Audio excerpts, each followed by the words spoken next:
Okey, tapi dengan Kak Miza akan dapat harga special. Kak Miza dengan kata kan? Ya. Okey.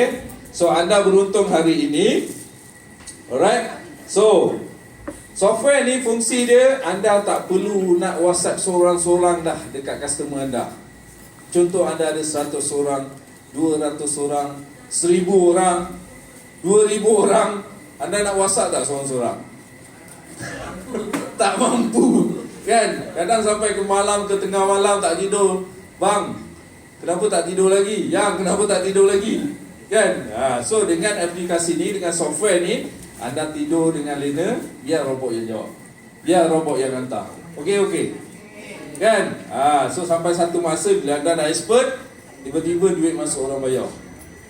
Kan? Tak macam tu.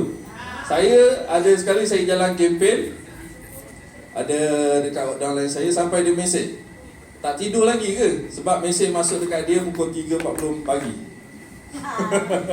Ingat saya yang mesej dia. Kan? So esok pagi kita tengok, oh ada payment. Kan? Daily nutrition pack masuk RM400. Nak tak macam tu?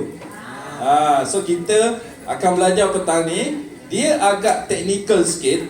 Mungkin ada yang menguap. Kalau menguap, saya panggil Kak Bidah. Janji dengan saya kalau siapa yang menguap, Kak Bidah tolong boleh Okey.